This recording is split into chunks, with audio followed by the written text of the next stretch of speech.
দুর্গা মহামায়া আয় গোখানি, দুর্গতি নাকিনী আয় মঙ্গলকারিণী। মা দুর্গা মহামায়া আয় গোখানি, দুর্গতি নাশিনী আয় মঙ্গলকারিণী। সুরক্ষী হৈ আয়ে শিৱ গৰিলে, আকাশৰ দেৱগণে পুষ্প বৰষিলে, আকাশৰ দেৱগণে পুষ্প বৰষিলে।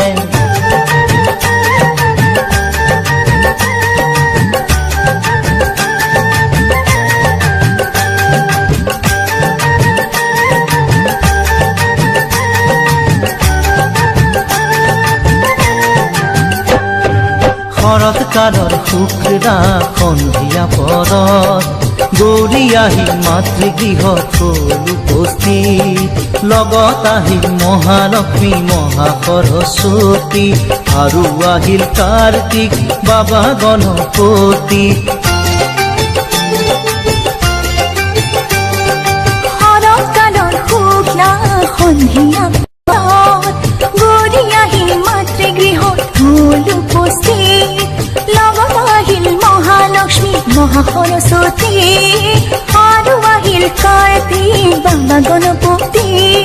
নিয়ৰ জন্মন আৰু জোনাক জন্মন, দশো দিশে পৰিৱেশ আনন্দতি বল। সুৰক্ষী হৈ শিৱ গৰিলে, আকাশৰ দেৱগণে পুষ্প বৰষিলে, আকাশৰ দেৱগণে পুষ্প বৰষিলে।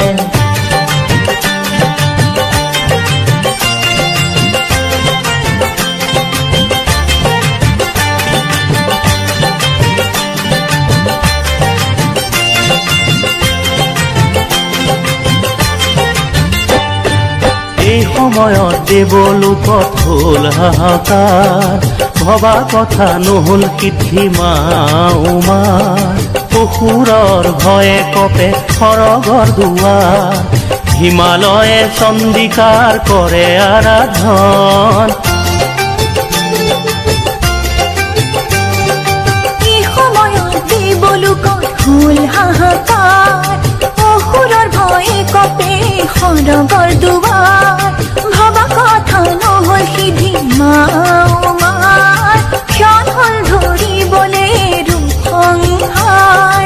বিশ্বমাতা বিশ্বেশ্বৰী বিশ্বনাথৰ প্ৰিয়া, সংকট সময়ে মাতৃ ৰাখা মহামায়া।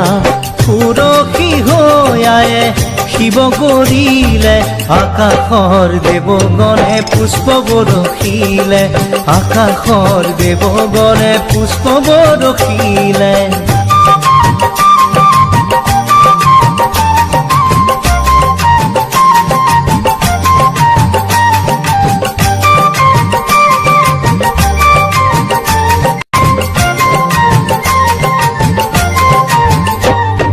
মহিষাসুৰ আছিলে অতি মায়াধাৰী, বাহুবলে শক্তিমান মহাপৰাক্ৰমী। মায়াৰ বলত মহিষেনা ৰূপ কৰে ধাৰণ, মহিষৰ ৰূপ সিংহ ৰূপ হস্তি ৰূপ কৰে ধাৰণ। মহিষাসুৰ আছিল অতি মায়াধাৰী, বাহুবলে শক্তিমান মহাপৰাক্ৰমী। মায়াৰ বলত মহিষেনা ৰূপ কৰে ধাৰণ, সিংহ মহিষ আৰু হস্তি ৰূপ কৰে ধাৰণ। সেই শক্তি লৈ মহিষে কৰে অত্যাচাৰ, প্ৰতিষ্ঠ হ'ল আকাশৰ সকলো দেৱগণ।